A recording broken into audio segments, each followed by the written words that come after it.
வணக்கம். இன்னைக்கு நம்ம அலச போற விஷயம் கற்பனையை விட ரொம்பவே கொடூரமான ஒரு நிஜ சம்பவம். உலகத்தையே அதிர வச்ச ஒரு பதபதைக்க வைக்கும் கிரைம் ஸ்டோரியோட உச்ச இருந்து நேரா உள்ளே போகலாம். இது அப்படியே உங்க மனசுல ஒரு சினிமா காட்சி மாதிரி கற்பனை செஞ்சு பாருங்க. நள்ளிரவு 2 மணி. ஒரே வைக்கிற மாதிரி ஒரு காத்து வீசுது. சுத்தி எங்கும் கும்மிருட்டு. எந்த சத்தமும் இல்லாத ஒரு அடர்ந்த காடு. இது ஏதோ ஒரு ஹாரர் படத்தோட ஓப்பனிங் சீன் மாதிரி தோணலாம். ஆனா இது நெஞ்ச பதற வைக்கிற ஒரு நிஜம். அந்த இருட்டுல ரத்த வெள்ளத்துல தாங்க முடியாத வலியோட ஒரு சின்ன பொண்ணு தான் உயிரை காப்பாத்திக்க மெதுவா ஊர்ந்து போயிட்டு இருக்கான். ஒரு செகண்ட் அந்த இடத்துல அவன் நகர்றத நிறுத்தினா கூட அவன் உயிர் பிரிஞ்சிடும்னு அவளுக்கு நல்லாவே தெரியும். அந்த சிறுமியோட பேரு தான் பேட்டன் லியூட்னர். இதுல நம்ம மனச சுக்குநூறா உடைக்கிற ஒரு விஷயம் என்ன தெரியுமா? அவளோட வயசு ஜஸ்ட் 12 வயசு தான் ஆகுது. கொஞ்ச நேரத்துக்கு முன்னாடி வரைக்கும் அவ தன்னோட 2 பெஸ்ட் ஃப்ரெண்ட்ஸ் கூட சேர்ந்து ஒரு சாதாரண பர்த்டே பார்ட்டில சிரிச்சு விளையாடிட்டு இருந்தா. அப்புறம் எப்படி இப்படி ஆச்சு? இப்போ கொஞ்சம் பின்னோக்கி போவோம். அந்த அழகான குழந்தை பருவ நட்ப ரத்த கலரியான ஒரு கொடூர கனவா மாத்தின அந்த இரண்ட சக்தி எதுன்னு நாம கண்டிப்பா பார்க்கணும்.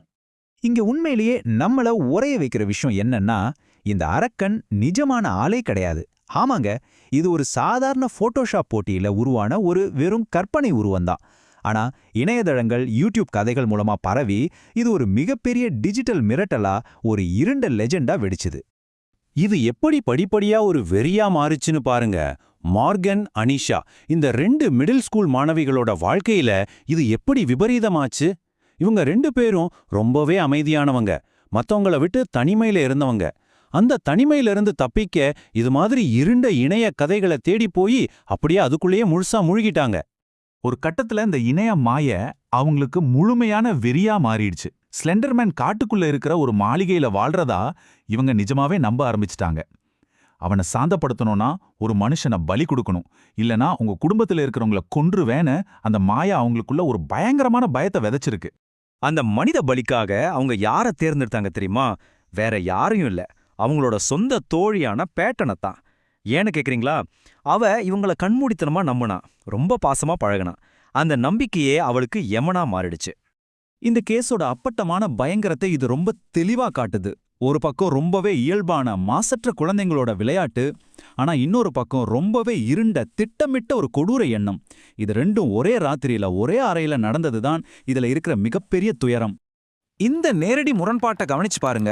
பீட்சா சாப்பிட்டுட்டு விளையாடி முடிச்சிட்டு பேட்டன் ரொம்ப அமைதியா தூங்கிட்டு இருந்தா. ஆனா அந்த 2 பேரும் தூங்கவே இல்ல. பல வாரங்களா தாங்க போட்டு வச்சிருந்தா அந்த கொலை திட்டத்தை பத்தி தூங்குற தோழியோட பக்கத்திலேயே உட்கார்ந்துகிட்டு ரகசியமா பேசிட்டு இருந்திருக்காங்க. நினைச்சு பார்க்கவே பகீர்னு இருக்குல்ல. அடுத்த நாள் காலை விடிஞ்சது. பக்கத்துல இருந்த ஒரு பூங்காவில சூரிய வெளிச்சம் கூட நுழைய முடியாத அளவுக்கு அடர்ந்த காட்டு பகுதிக்கு அவங்க போனாங்க.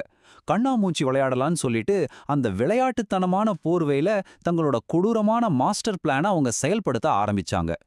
அந்த நிசப்தமான காட்டுல கையில கத்தியோட இதய துடிப்பு எகர மோர்கன் தயங்கி நின்னப்போ அனிஷா ரொம்ப கொடூரமா அவளை உஸ்பேத்துனா.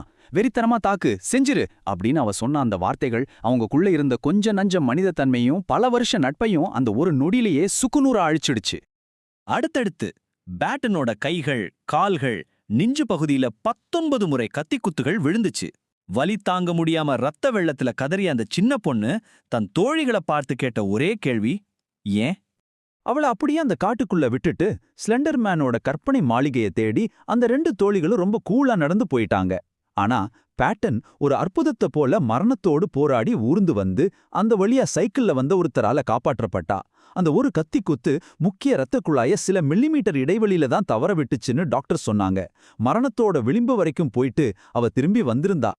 இதுதான் நம்ம அலசலோட மிக முக்கியமான உளவியல் திருப்புமுனைக்கு நம்மை கொண்டு வருது. எந்தவித குற்றமுணர்ச்சியுமே இல்லாம ரொம்ப அமைதியா ரோட்ல நடந்து போயிட்டு இருந்த அந்த 2 சிறுமிகளை போலீஸ் அரெஸ்ட் பண்ணப்போ ஒட்டுமொத்த உலகமும் அதிர்ச்சியில உறைஞ்சு போய் ஒரு கேள்வியை கேட்டுச்சு. இணையத்துல இருக்கிற ஒரு கற்பனை உருவத்தால எப்படி நிஜத்துல இப்படி ஒரு இரத்த களரியை உருவாக்க முடிஞ்சது? இப்போ இந்த குற்றவாளிகளோட மனசுக்குள்ள நாம ஆழமா பயணம் செய்ய போறோம். ஏன்னா விசாரணை அறையில அவங்க சொன்ன விஷயங்கள் ரத்தத்தை உறைய வைக்கிற ஒரு உளவியல் நிஜத்தை விரிச்சத்துக்கு கொண்டு வந்துச்சு. நாங்க ஸ்லெண்டர்மேனுக்காக தான் இதை செஞ்சோம் அப்படின்னு அவங்க சொன்னப்போ ஆரம்பத்துல போலீஸ்காரங்க இதை ஏதோ விளையாட்டு கதைன்னு தான் நினைச்சாங்க. ஆனா உண்மை அதுவல்ல. மார்கன் கடுமையான மனப்பிறழ்வு மற்றும் மாய தோற்றங்களால பாதிக்கப்பட்டிருந்தா. அந்த உளவியல் மாயை மெல்ல மெல்ல அனிசாவோட மனசையும் ஒரு கொடிய விஷம் மாறி பிடிச்சிருந்தது. இதோட உண்மையான குற்றவாளிகள் யாருன்னு உளவியலாளர்கள் இங்க ரொம்ப தெளிவா வகைப்படுத்துறாங்க. முழுமையா வளர்ச்சியடையாத ஒரு குழந்தையோட மூளை, அது கூடவே கவனிக்கப்படாத மனநோய், அப்புறம் இணையத்தோட அந்த இருண்ட பக்கங்கள், இது மூணும் ஒன்னா சேர்ந்தா அது எவ்வளவு பெரிய பேரழிவை உருவாக்கும் அப்படிங்கிறதுக்கான துல்லியமான சாட்சி தான் இந்த சம்பவம். இந்த அலசலோட இறுதி பகுதிக்கு நாம வந்துட்டோம். இந்த சம்பவத்தோட பேரழிவான விளைவுகளை நாம கண்டிப்பா பார்க்கணும். மோர்கனுக்கு மனநல மருத்துவமனையில சிகிச்சை பெற தண்டனை வழங்கப்பட்டுச்சு.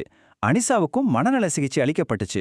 ஆனா பாதிக்கப்பட்ட பேட்டனுக்கு இது வாழ்நாள் முழுவதற்கும் ஒரு தீராத மனவடுவை விட்டுட்டு போயிடுச்சு. சோ இதிலிருந்து நம்ம புரிஞ்சிக்க வேண்டிய மிக முக்கியமான விஷயம் ஒன்னு இருக்கு. இது மனிதனோட பேராசையாலையும் கோபத்தாலையும் தூண்டப்பட்ட ஒரு சாதாரண கிரைம் ஸ்டோரி கிடையாது. இது முற்றிலும் ஒரு கற்பனை பயத்தாலையும் டிஜிட்டல் உலகத்து மேல இருந்த இருண்ட வெறியாலையும் உந்தப்பட்டு நடந்த ஒரு பச்சையான கொடூரம். ஃபைனலா உங்ககிட்ட ஒரு முக்கியமான சிந்தனையை விட்டு செல்ல விரும்புறேன்.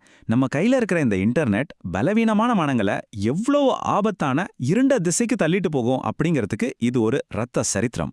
இணையத்துக்கும் நிஜத்துக்கும் இடையிலான கோடு இப்படி மறையும் போது திரைக்குள்ள ஒளிஞ்சிருக்கிற அந்த அரக்கர்கள் கிட்ட இருந்து நம்ம குழந்தைங்களை எப்படி காப்பாத்த போறோம்? கொஞ்சம் யோசிச்சு பாருங்க.